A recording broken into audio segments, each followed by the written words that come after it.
Ibihe byiza ukurikiye Fred official muri aka kanya ngo nikeze amakuru yacu ugiye kwezwaho nanjye ndakize Fred nk'ibisanzwe. Dore zimwe mu ngingo zigize amakuru yacu. Umutwe wa M23 wongeye kwigarura ibindi bice mu mirwano yabaye umunsi wo kuri uyu wa gatatu, naho ingabo za SADC zemerewe ubufasha n'umuryango w'abibumbye mu ntambara zirimo muri Repubulika Iharanira Demokarasi ya Kongo. Naho Tshisekedi we arashinja Kabila kuba ari we nyiri M23, naho imahanga ho Kamala Harris yamaze guhitamo uzamubera visi perezida. Aya n'andi makuru ni tugiye kubaramburira muri aka kanya, mukomeze mubane natwe. Amakuru aravuga ko umutwe wa M23 urwanya ubutegetsi bwa Kinshasa wafashe kandi gace k'ingenzi muri Kivu ya ruguru. Ni imirwano yazindutse ibera hafi ya santere Ishasha muri teritwari ya Rutshuru mu ntara Kivu y'Amajyaruguru kuri uyu wa gatatu tariki ya 7 y'ukwezi kwa munani muri uyu mwaka wa 2024, aho imirwano yari hagati ya M23 n'ingabo zirwanira leta ya Kinshasa niyo irangiye M23 yigaruriye akandi gace k'ingenzi muri iyi teritware. Agace uyu mutwe wa M23 umaze kubohoza nakitwa Nyakakoma, gaherereye mu birometero 48 uvuye mu burasirazuba bw'ikiyaga ca Edouard. Ni agace kandi kari mu ntera y'ibirometero 28 uvuye muri santere ya Nyamirima, nako gaheruka gufatwa na M23 aho yagafashe kuwa gatanu wakira cumweru dusoje. Amakuru atangwa n'abaturage baturiye ibyo bice bavuze ko M23 yafashaga agace nyuma y'imirwano ikomeye yarimo ihanganisha umutwe wa M23 ndetse n'ihuriro zirwana ku ruhande rwa leta barimo FARDC, FDLR, Wazalendo, ingabo z'u Burundi, abacancuro ndetse na SADC. Muri iyi minsi M23 ikaba ikomeje gufata ibindi bice mu buryo budasanzwe. Ni mu gihe ifasha aka gace nyuma y'uko ku cyumweru yari yafashe Ishasha n'ibindi bice byo muri guverinoma ya Biza, izo yigaruriye kuwa gatanu no kuwa kane wa kiriya cyumweru turangije. Tubibutsa ko aka gace ka Nyakakoma ari agace k'ubucuruzi ahanini acururizwamo ibikomoka mu kiyaga nk'indagara, imikeke ndetse n'ubundi bucuruzi butandukanye.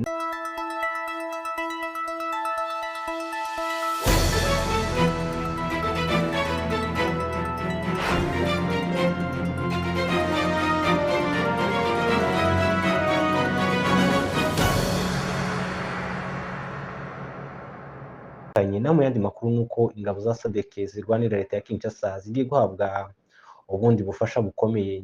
Ni ibyemejwe kuwa kabiri tariki ya 6 y'ukwezi kwa munani muri uyu mwaka n'akanama karoni gashinzwe ni ibyemejwe kuwa kabiri tariki ya 6 y'ukwezi kwa munani muri uyu mwaka n'akanama karoni gashinzwe amahoro n'umutekano ku isi, aho kafashe umwanzuro wo kwemerera MONUSCO bw'ubufasha bw'ibikoresho ingabo za SADC ziri mu burasirazuba bwa Repubulika ya Demokarasi ya Kongo. Ahagana mu mpera z'ukwezi kwa 12 umwaka ushize nibwo abasirikare b'umuryango w'iterambere rya Afurika y'Amajyepfo SADC bageze ku butaka bwa Repubulika ya Demokarasi ya Kongo. Abasirikare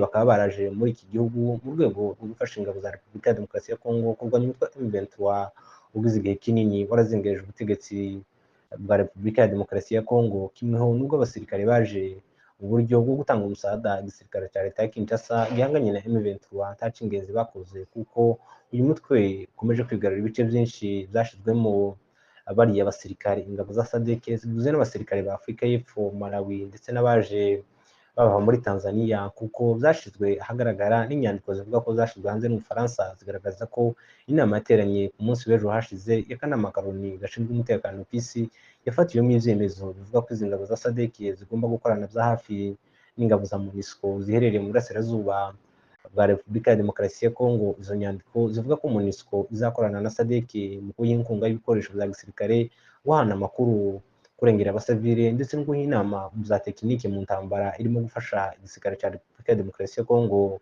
kurwanya umutwe wa M23. Ibi byemejwe nyuma y'uko u Rwanda rwari rwaratanze icyifuzo muri aka kanama gashinzwe umutekano ku isi ko izi ngabo zitahabwa ubufasha. Ku rundi ruhande, imirwano hagati ya M23 n'ihuriro rizwana ku ruhande rwa leta ya Kinshasa irakomeje nk'uko twabivuze, aho uyu mutwe ukomeje gufata ibindi bice byinshi, harimo ko uheruka gufata agace ka Ishasha gaherereye ku mupaka uhuza Repubulika ya Demokarasi ya Kongo ndetse n'igihugu cya Uganda.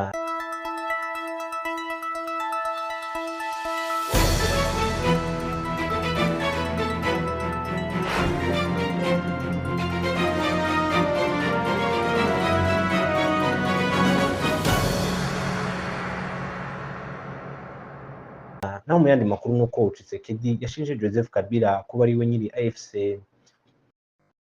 naho mu yandi makuru ni uko Tshisekedi yashinze Joseph Kabila kuba ari we washinze ishaka rya AFC rimurwanya.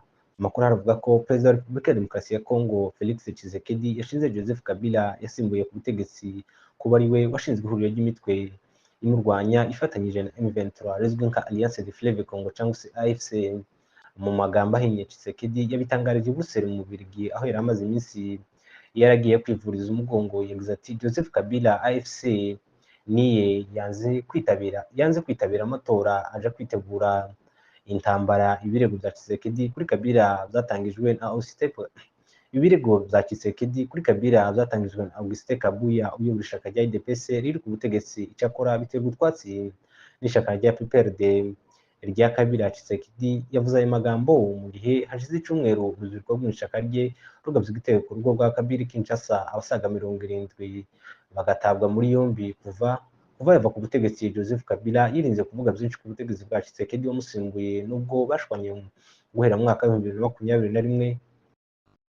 Kuva yava ku butegetsi, Joseph Kabila yirinze kuvuga byinshi ku butegetsi bwa Tshisekedi wamusimbuye nubwo bashwanye guhera mu mwaka wa 2020 ubwo ihuriro rya FCC rya Kabila ndetse na Kashire rya Tshisekedi byahagarikaga ubufatanye byari bifitanye mu nzego z'imiyoborere. Umwaka ushize ishaka rya Kabila ryanze kwitabira amatora rusange rivuga ko imitegurire yayo nta cyizere yari gutanga.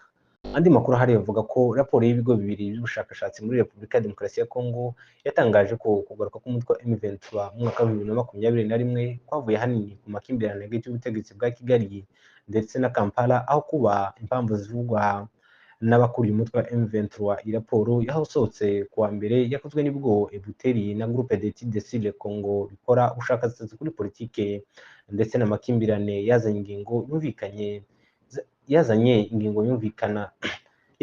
ingingo yumvikana nkaho nisha muri aya makimbirane. Mu kugaruka k'umutwe wa M23 yigeze gufata umujyi wa Goma mu mwaka wa 2012 mbere yo kuvamo no kuneshwa abayigize bagahungira muri Uganda ndetse no mu Rwanda. Ivuga ko irwanira guca ihohoterwa ku banyekongo mu bwoko bw'abatutsi, gucura impunzi ziganje mu Rwanda ndetse no mu Bugande no kurwanya ivanguramoko. Uyu mutwe ushinja ubutegetsi bwa Perezida Felix Tshisekedi ku ngingo zimwe na zimwe igarukaho. Iyi raporo kigaragaza ibimenyetso ku byo ivuga, igaragaza uruhererekane rw'ibikorwa byagiye biba mu gihe runaka, ikabihuza n'umwuka mubi wa politike uriho, igatanga ubusesenguzi ndetse n'impamvu. Iyi raporo ivuga ko bitandukanye n'ibivugwa n'u Rwanda ndetse na M23 kwizi nyeshyamba zagarutse kubera leta ya Kongo irimo gufasha FDLR ndetse n'ihohoterwa rikorerwa abatutsi, ahubwo n'ingaruka aho kuba impamvu zo kugaruka kwa M23. Ivuga ko nta bimenyetso bigaragaza kubura k'urugomo